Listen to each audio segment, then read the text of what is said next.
Hello friends, welcome to my YouTube channel soul classes में एक बार फिर से आप सभी का स्वागत, हार्दिक अभिनंदन है। मैं आज आप सभी को मौलिक कर्तव्य के बारे में बताना चाहूँगा। तो वीडियो को स्टार्ट करने से पहले अगर आपने अभी हमारे चैनल को सब्सक्राइब नहीं किया है तो सब्सक्राइब कर लें और बेल आइकन ज़रूर प्रेस कर लें। तो चलिए वीडियो को स्टार्ट करते हैं। मौलिक कर्तव्य यानी कि फंडामेंटल ड्यूटीज़ क्या क्या हैं। तो सबसे पहले भारत के नागरिकों को मौलिक कर्तव्य कुछ इस प्रकार से हैं, लगभग 11 हैं।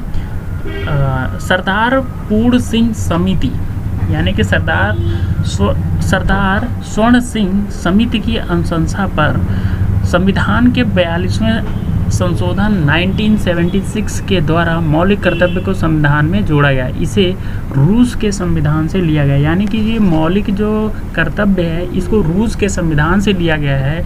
और सरदार स्वर्ण सिंह समिति की अनुशंसा पर संविधान के 42वें संशोधन 1976 के द्वारा मौलिक कर्तव्य को संविधान में जोड़ा गया। कहाँ से लिया गया? रूस के संविधान से। ठीक है। दूसरा है कि इसे भाग 4 यानी संविधान के जो 22 भाग हैं उसमें से चौथे भाग का पार्ट में अनुच्छेद 51 के तहत जोड़ा गया है, यानी उसी में रखा गया। मौलिक कर्तव्यों की संख्या 11 है जो निम्न प्रकार है। चलिए इसको हम देखते हैं। प्रत्येक नागरिक का यह कर्तव्य होगा कि वह संविधान का पालन करे और उसके आदर्शों, संस्थाओं, राष्ट्रध्वज और राष्ट्रगान का आदर करे। यानी कि अगर वह भारत देश में रह रहा है व्यक्ति या फिर भारत के कहीं आउटर में भी रह रहा है, तो प्रत्येक राष्ट्र को या प्रत्येक व्यक्ति को ये चाहिए कि अपने राष्ट्र का कहीं भी रहे, इस संसार में कहीं भी रहे, लेकिन उसका ये फंडामेंटल ड्यूटी है, कर्तव्य है कि वो अपने संविधान का पालन करे और उसके आदर्श जो हैं, उसकी संस्थाएं जितनी सारी हैं, राष्ट्रध्वज, राष्ट्रगान, राष्ट्रीय गीत, इन सब का सम्मान करना उसका परम कर्तव्य है। दूसरा है स्वतंत्रता के लिए हमारे राष्ट्रीय आंदोलन को प्रेरित करने वाले उच्च आदर्शों को हृदय में संजोए रखें और उनका पालन करें। स्वतंत्रता के लिए हमारे बहुत सारे इतने सूरवीर हैं, इतने महान नेता हैं जिन्होंने हमारे देश की स्वतंत्रता के लिए अपनी प्राणों की बाजी तक लगा दिया है और हंसते हंसते फांसी की बेड़ियों को भी चूम लिया है। तो ऐसे हमारे देश के वीर जवान हैं, तो उन सभी को उनके प्रति आदर और सम्मान का भाव बनाए रखें और उनके नियमों का, उनके विचारों का, उनके आदर्शों का पालन करें। भारत की प्रभुता, एकता और अखंडता की रक्षा करें और उसे अक्षुण्ण रखें। मतलब कि क्या है? भारत की जो संविधान से रिलेटेड भारत की संप्रभुता, एकता और अखंडता की रक्षा करें और उसे अक्षुण्ण होने से बचाए, यानी कि उसे अक्षुण्ण रखें।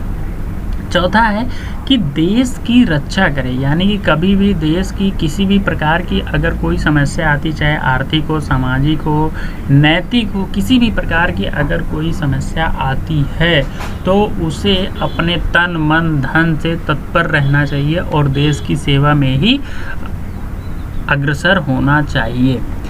ये व्यक्ति का कर्तव्य है। भारत के सभी नागरिकों में समरसता और समान भ्रातृत्व का भाव निर्माण करें। अर्थात कि अगर हम भारत के लोग हैं तो चाहे वो हिंदू हो, मुस्लिम हो, सिख हो, बौद्ध हो, जैन हो, ईसाई हो, कोई भी हो, हम सभी को समान भ्रातृत्व की भावना से रहना चाहिए और एक दूसरे से मिलजुल कर ही रहना चाहिए। ये हमारी ड्यूटी है। छठा है कि हमारी सामाजिक संस्कृति की गौरवशाली परंपरा का महत्व समझे और उसका निर्माण करें, यानी कि हमें अपनी संस्कृति को भी जो है बढ़ाने में प्रोत्साहन देना चाहिए। प्राकृतिक पर्यावरण की रक्षा और उसका संवर्धन करें, यानी कि हमें अपने प्रकृति को किसी भी प्रकार से उसको प्रदूषित होने से बचाना है, एक पौधे को लगाना है, और वृक्षों की कटाई से फिर या फिर बहुत सारे चरागाह में गाय वगैरह चरती हैं या फिर बहुत सारे जीव जंतु चरते हैं, तो वो चरागाह को भी चरने से बचाना है और अपनी प्रकृति को प्रदूषित होने से हर संभव प्रयास करना है कि कैसे हम अपनी प्रकृति को बचा सकते हैं। इसके लिए बहुत सारे समय समय पर जो है मुहिम भी चलाया जाता है कि हम अपने पर्यावरण को सुरक्षित रखें। इसमें इसके द्वारा लोगों को जागरूक करने का भी कार्यक्रम चलाया जाता है कि लोग पर्यावरण के प्रति जागरूक हों और पर्यावरण में जो प्रदूषण का स्तर है उसको कम से कम किया जाए, जल का दोहन कम किया जाए, और जिससे कि हमारी जो पर्यावरण है वो प्राकृतिक तौर से स्वच्छ और संवर्धित बनी रहे। 8वां है वैज्ञानिक दृष्टिकोण और ज्ञानार्जन की भावना का विकास करें। वैज्ञानिक दृष्टिकोण और ज्ञानार्जन यानी कि हमारे देश की साक्षरता को इतना ज़्यादा बढ़ाना है कि ताकि हम अन्य लोगों से आगे बढ़ें।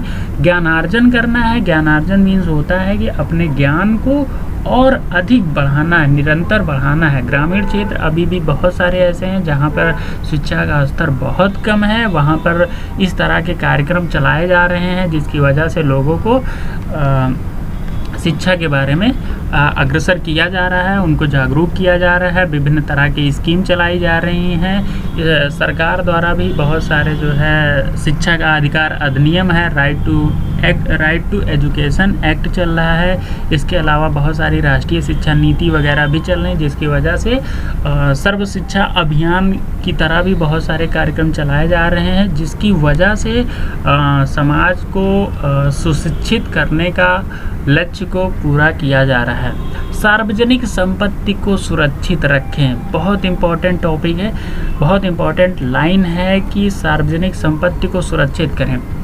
हमारे देश में जैसे कि ट्रेन है, पार्क है, नदी हैं, तालाब हैं, पर्वत, पहाड़, पठार, जितने भी सारी चीज़ें कोई सरकारी ऑर्गेनाइजेशन है या कुछ है, तो हमें उसकी संपत्ति को नुकसान नहीं पहुंचाना है। बहुत सारे समय पे दंगा फसाद होता है तो सबसे पहले सरकारी बस को तोड़ देते हैं, ट्रेन को रोक देते हैं, पटरी उखाड़ देते हैं, या फिर बहुत सारी ऐसे अनुचित वर्क को करते हैं जो कि यह सरासर गलत है। और इससे हम अपने देश की नहीं, अपनी ही संपत्ति को क्या कर रहे हैं, नुकसान कर रहे हैं, जिसका अप्रत्यक्ष तरीके से हम ही लोगों ने उसका निर्माण किया है।